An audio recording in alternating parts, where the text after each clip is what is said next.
안녕하세요. 마음편지 채널의 마음입니다. 우리 채널은 누구나 공감할 수 있는 인생의 한 페이지를 수필로 풀어내어 전해드리는 공간입니다. 오늘은 우리 모두의 마음속에 아련히 남아있는 작지만 특별했던 한 공간, 바로 우체통 이야기를 함께 나눠보려 합니다. 편안한 시간 되시길 바랍니다. 저희 집 대문 옆에는 작은 녹슨 우체통이 하나 걸려 있었습니다. 빨간색이었지만 세월이 흐르면서 색은 바래고 모서리에는 페인트가 벗겨져 있었습니다. 하지만 어린 저에게 그 우체통은 단순한 쇳덩이가 아니었습니다. 그곳은 마치 작은 보물상자 같았습니다. 매일 오후 학교에서 돌아오면 가장 먼저 우체통을 확인했습니다. 혹시 편지가 왔을까? 누군가 내 이름을 불러주고 있을까? 그 작은 문을 열기 전 순간의 두근거림은 지금도 잊을 수 없습니다. 우체통 열쇠를 돌릴 때 나는 작은 소리, 삐걱거리는 문이 열리는 소리, 그 소리들조차 어린 저에게는 특별한 의미였습니다.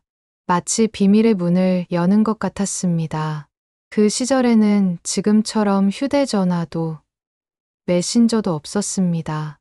연락의 대부분은 편지였고 때로는 전화국을 통해 연결되는 시외전화가 전부였습니다. 그래서 편지 한 장은 단순한 종이가 아니라 마음을 전하는 가장 따뜻한 도구였습니다. 먼 친척에게서 오는 안부 편지에는 늘 잘 지내느냐는 안부와 함께 용돈이 조금씩 들어 있었습니다. 친구가 써서 보낸 장난기 가득한 편지에는 학교 이야기와 비밀스러운 고민들이 적혀 있었습니다. 가끔은 선생님이 보내주신 격려의 엽서도 있었습니다. 특히 군대에 있던 사촌형이 보내준 편지가 아직도 생생합니다. 거친 훈련 이야기, 동기들과의 유머, 그리고 가족을 향한 그리움이 담겨 있었습니다. 편지 끝에는 늘 잘 지내라. 나는 씩씩하다라는 짧은 문장이 적혀 있었습니다.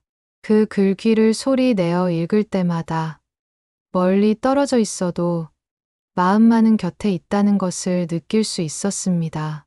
형의 편지에는 가끔 군대에서 찍은 사진도 들어 있었습니다. 까까머리를 한 형의 모습이 낯설기도 했지만 그 사진을 보며 형이 무사히 지내고 있다는 것을 확인할 수 있어서 안심이 되었습니다. 편지를 받는 기쁨만큼 쓰는 일 또한 즐거웠습니다. 작은 편지지에 정성껏 글자를 눌러 쓰고 삐뚤빼뚤한 글씨지만 마음은 가득 담아 적곤 했습니다. 무엇을 쓸까 고민하고 어떤 말로 시작할까 생각하는 시간 자체가 소중했습니다. 편지지를 고르는 것부터가 즐거운 일이었습니다. 꽃무늬가 있는 예쁜 편지지, 캐릭터가 그려진 귀여운 편지지, 때로는 하얀 백지에 직접 그림을 그리기도 했었습니다. 봉투를 접고 우표를 붙이며 이 편지가 무사히 닿을까 하는 설렘 속에서 우체통에 넣는 순간 가슴이 벅차오르곤 했습니다.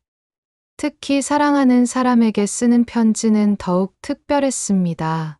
짧은 문장 속에도 마음이 고스란히 담겨 있었고 받는 이가 그 마음을 느껴줄 거라 믿었기에 글씨 하나하나에도 힘이 들어갔습니다.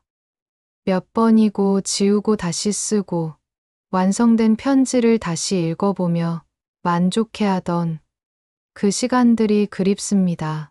요즘 세상은 모든 것이 빨라졌습니다. 메시지를 보내면 금세 읽음 표시가 뜨고 답장이 오지 않으면 마음이 조급해집니다. 하지만 예전에는 달랐습니다. 편지를 보내고 나면 최소 며칠, 멀리 있는 이에게는 몇 주를 기다려야 했습니다. 그 기다림은 조급함이 아니라 설렘이었습니다. 이번 주말쯤이면 편지가 오지 않을까.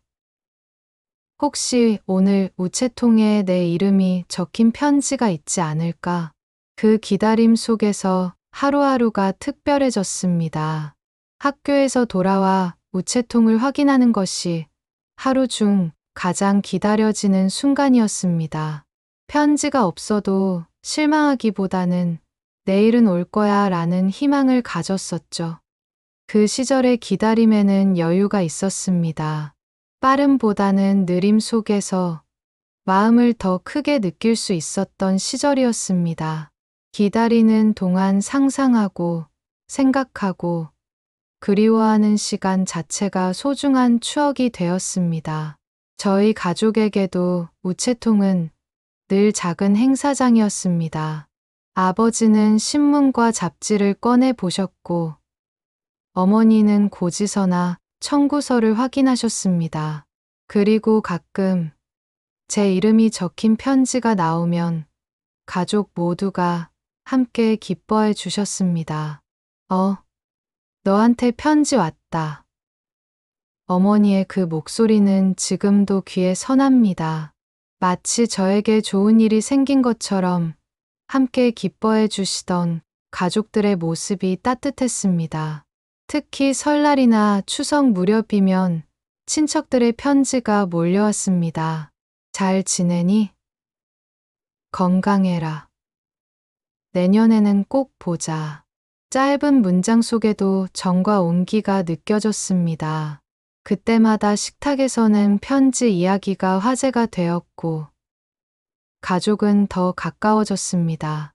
할머니가 보내주신 편지는 특히 보물 같았습니다. 어눌한 글씨로 쓰여진 우리 강아지 잘 지내느냐라는 문장에는 손자를 향한 깊은 사랑이 담겨 있었습니다. 잊을 수 없는 풍경 중 하나는 매일 같은 시간에 골목길을 걸어오던 우체부 아저씨입니다.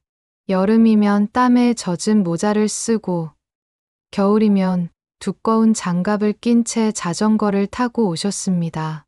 아저씨의 가방에는 수많은 편지와 소포가 들어 있었습니다. 종이 한 장, 엽서 한 장이었지만 그 속에는 수많은 사람들의 마음이 담겨 있었습니다. 사랑, 그리움, 안부, 축하, 위로, 온갖 감정들이 아저씨의 손을 통해 전달되었습니다. 저는 그 모습이 늘 멋있어 보였습니다. 어린 마음에 저분은 참 중요한 일을 하시는구나 생각했던 기억이 납니다. 비가 와도, 눈이 와도, 더워도 추워도 변함없이 편지를 배달해 주시는 모습이 대단해 보였습니다. 가끔 아저씨와 마주치면 안녕하세요 라고 인사를 드렸습니다. 그러면 아저씨는 환한 미소로 공부 열심히 해라 라고 말씀해 주셨죠. 그 따뜻한 말 한마디가 하루 종일 기분을 좋게 만들어 주었습니다. 지금은 어떨까요? 우체통을 열면 광고 전단지나 고지서가 대부분입니다. 기다리던 설렘은 사라지고 편지를 주고받는 일은 점점 추억이 되어가고 있습니다. 물론 휴대폰과 인터넷 덕분에 우리는 훨씬 더 편리하게 연결되어 있습니다. 몇 초 만에 지구 반대편 사람과도 이야기할 수 있고 사진이나 동영상도 실시간으로 주고받을 수 있습니다. 하지만 빠름 속에서 잃어버린 것들이 있습니다. 편지에 담긴 정성, 기다림 속의 설렘, 종이의 질감과 잉크 냄새, 봉투를 뜯을 때 느껴지는 그 두근거림 말입니다. 손글씨에서 느껴지는 온기, 편지지를 고르는 재미, 우표를 정성스럽게 붙이는 그 마음들이 그립습니다. 요즘 아이들은 편지 대신 메시지를 보내고 우표 대신 이모티콘을 사용합니다. 편리하긴 하지만 그 속에 담긴 마음의 무게는 예전과 같을까요? 다시 편지를 쓰고 싶습니다.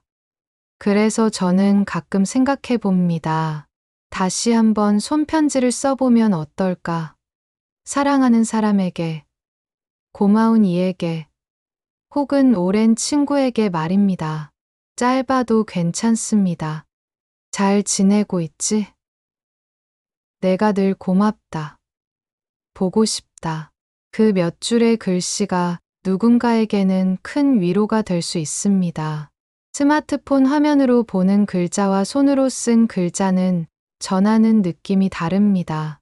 편지 한 장이 우체통에 도착하는 순간 받는 이는 그 종이를 만지며 쓴 사람의 마음을 느낍니다. 종이의 촉감, 잉크의 냄새, 글씨체에서 느껴지는 감정들. 그런 것들은 어떤 메시지나 화면이 대신할 수 없는 온기입니다. 며칠 전 저도 오랜 친구에게 편지를 써봤습니다. 처음에는 무엇을 써야 할지 막막했지만 펜을 들고 종이에 글자를 쓰기 시작하니 자연스럽게 마음이 흘러나왔어요. 오랫동안 하지 못했던 진솔한 이야기들이 편지지 위에 펼쳐졌습니다. 오늘 저는 여러분과 함께 우체통 앞에서 기다리던 그 시절을 떠올려 보았습니다.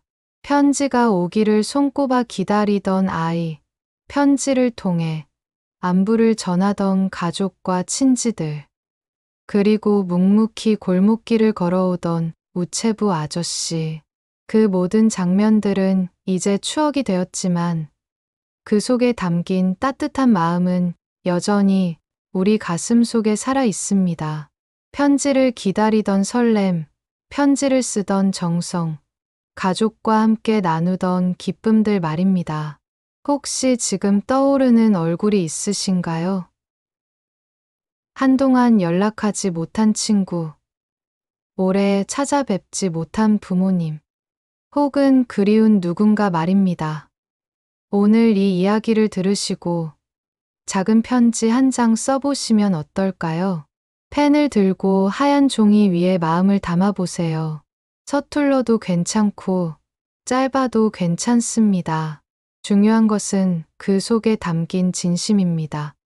우표를 붙이고 우체통에 넣는 순간 여러분도 그 옛날의 설렘을 다시 느끼실 수 있을 겁니다.